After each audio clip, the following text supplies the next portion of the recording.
YouTube, greetings to y'all. Greetings. We're in the car again because we are going to the gym. We're going to the playground, as we like to call it.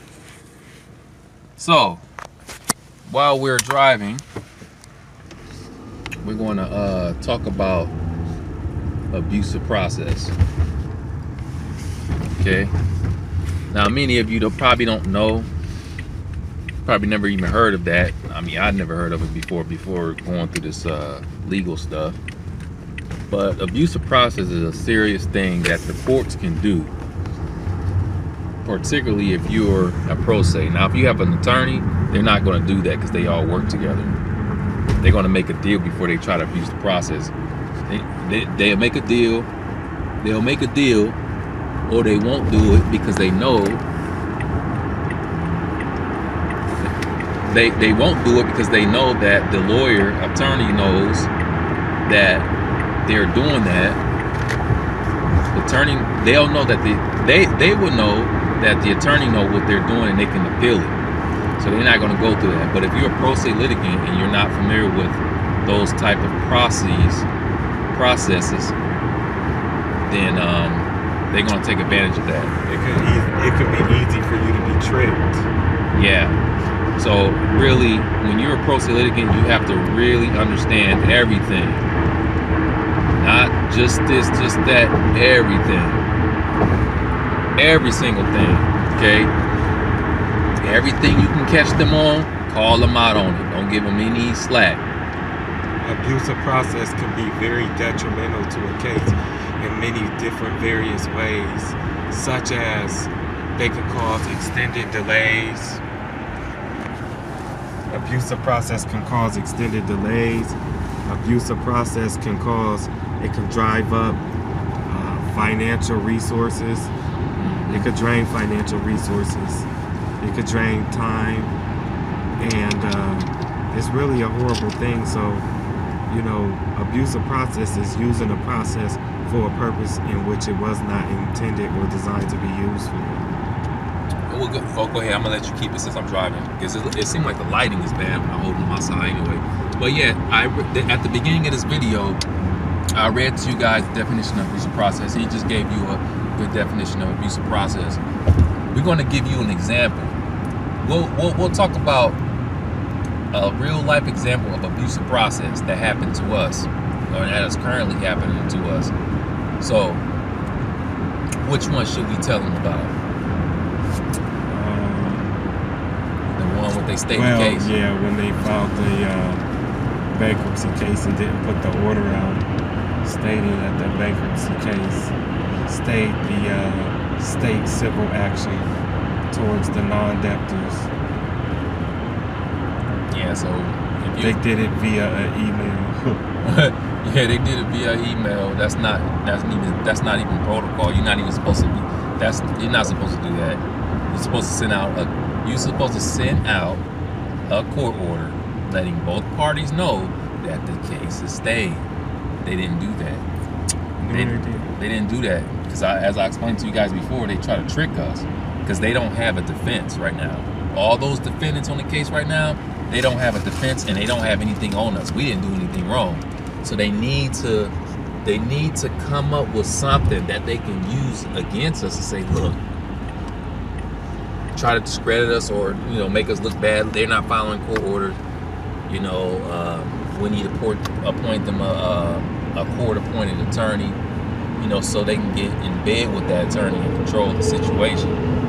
They don't have anything, and it sucks to be in that position. I don't know how I would feel if someone built a case against me. I was trying to rob somebody. I was engaging in legal malpractice and fraud, and the person I was trying to fraud was building a case against me the whole time. They caught me, and now they suing me. I don't even know. I don't know what to do. Maybe, you know, probably like Tom Sado to do. Like, go file a bankruptcy. But there are too many. It's too many defendants. Too many. And you can't explain what you did. You did what you did. You got caught. That's just like. I got $1,000. Okay. I'm gonna go up, and I call myself about to go up into this casino, and I'm talking like, yeah, I'm about to go in here. I'm about to win all this money. It's a risk. I'm going in there with my own money. It's not guaranteed that I'm gonna win that money. I go in there, lose everything. This is the same thing. Like these attorneys, what they did, try to steal my money, got caught, and now it's sloppy. They don't know what to do. They have to abuse the process. You know, and we already know about all the process. I mean, it's just like, it's so funny because we know about everything. We know about everything. We haven't even pulled the trigger yet. They firing all these shots. They firing all these shots, missing, unsuccessfully. And we just sitting back enduring it, and it's just funny. Using their own shit against them. Using their own shit against them. The shit that they wrote and put in place, we're using that against them. Ironic. They're not following. They're not even following guidelines. But as a pro se litigant, you really need to come equipped and know all the possibilities. You gotta ask yourself, what can I do if this happens? If they abuse the process, what can I do? If they put out a void judgment, what can I do?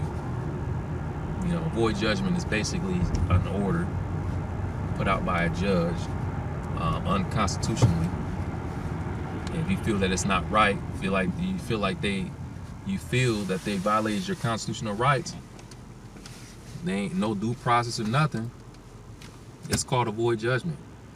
And you can take that judgment, well, can't give you legal advice, I almost forgot. Mm-hmm. So it was actually pretty smart smart and stupid of the civil judge to do what he did. Stay the case, try to stay our case for 5 years, okay? Stay the case and not put an order out, because it would have been a void judgment. It would have been a void judgment. So he got lucky for not putting that order out. But like I said he was stupid and smart at the same time, because now it's going to be used against him. Because where is it? Like, what was your reason? Why we haven't gotten the order yet? Where is it? We're still waiting on it. Mm-hmm. Your staff attorney told us that he was going out that day. What happened? Where is it? So you can't say, well, blah blah blah. Your staff attorney already told us that she was sending out the court order that day. Where is it? Where is it? We check the mail every day. Where is it? We ain't got it. It's not on docket or anything. Where is it?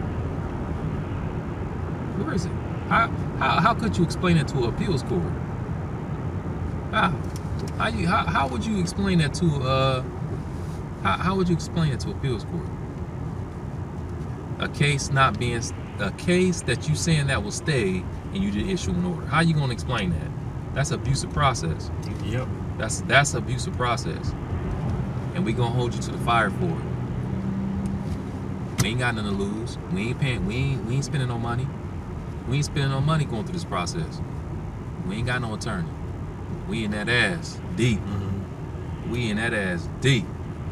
Y'all gonna learn from this experience to really keep the shit clean and not be sloppy. This time, y'all got the right one. Y'all chose the right one. Cause it's nasty. It's trash all over the place. This fight, trash all over the place. Trash all over. But anyway, we're gonna conclude this video. We are almost to the gym, and let us know if you have any questions about anything regarding the law stuff. But again, we can't give you any legal advice. And all constitutional rights invoked and unwaived throughout this video. Yep. So you guys take care. We're about to go on to this playground, get our work in, and peace out. Peace.